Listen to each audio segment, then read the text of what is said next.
sebelah sini.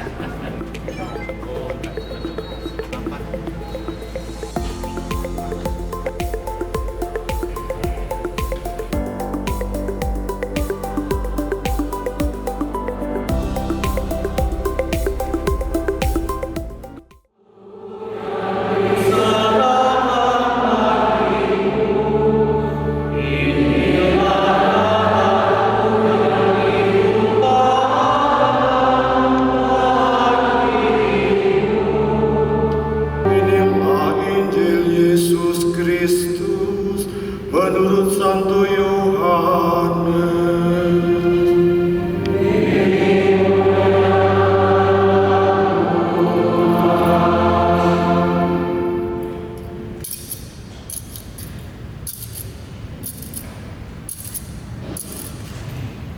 Perjamuan terakhir yang kita kenangkan secara khusus saat Kamis Putih adalah Yesus yang memperbaharui makna Paskah Yahudi itu.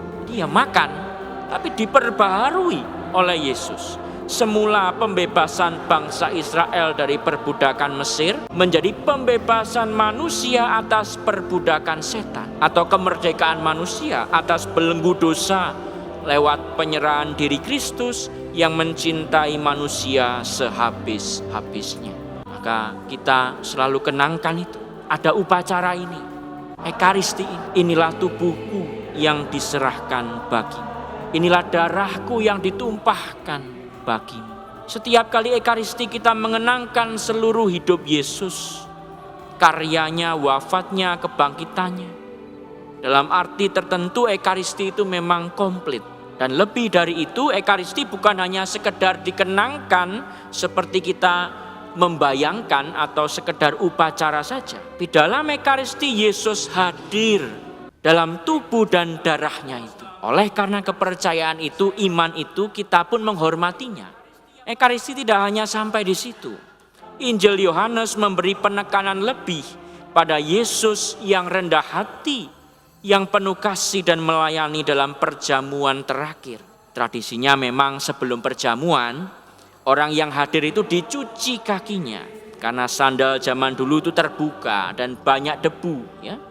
Maka dicuci, dan yang mencuci adalah budak, hamba yang paling rendah.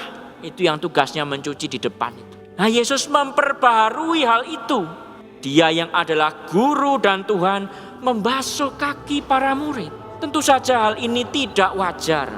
Petrus sampai menolak, jangan Tuhan. Tapi Tuhan berkata, harus. Kalau tidak, kamu tidak mengambil bagian dalam aku. Di situ jelas sekali. Tuhan ini ingin memberikan apa? Teladan. Ingin memberikan kenangan, warisan, legacy. Bahwa mengikuti Yesus berarti mengasihi. Berarti rendah hati. Dan melayani. Itu kunci seorang pemimpin itu.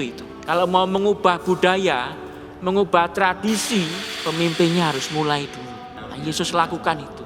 Itulah makna Ekaristi yang penuh, yang integral, yaitu Ekaristi yang membawa perubahan dalam hidup kita sehari-hari. Setidak-tidaknya dalam Ekaristi semangat kita itu diperbarui, tidak perlu jauh-jauh. Perbaharuilah misalnya peristiwa makan di rumah. Kalau dalam keluarga makan itu sekedar kegiatan mengisi perut, perbaharuilah makna makan itu sebagai kegiatan untuk mengisi waktu kebersamaan dalam keluarga. Saat mendengar cerita anak-anak, saat menunjukkan perhatian satu sama lain. Kalau rumah ya, kalau rumah adalah sekedar tempat istirahat, setelah lelah bekerja, maka di rumah isinya main HP, tidur, santai. Maka perbaharuilah agar rumah juga menjadi tempat saling melayani dan menunjukkan cinta satu sama lain. Ini mengubah budaya, mengubah tradisi. Maknanya diubah. Makannya tetap makan, tapi diubah. Rumahnya tetap rumah, tapi diubah maknanya. Kalau kamu merasa doa adalah rutinitas yang membosankan karena doanya itu-itu aja, maknai secara baru bahwa doa adalah tempat aku cerita atau tempat aku mendoakan orang lain. Kalau kita amati, setiap hari selalu ada yang berbeda yang bisa kita ceritakan pada Tuhan. Dan kita bisa juga doakan orang yang berbeda-beda tiap hari. Sehingga doa kita tidak membosankan. Semua itu perbaharuilah. Dan temukan semangat kebaruan itu dalam Ekaristi. Tentu tidak mudah. Tapi ya itulah yang harus dibuat. Tidak ada jalan lain untuk ambil bagian dalam Yesus. Kalau itu baik, lakukanlah, perjuangkanlah.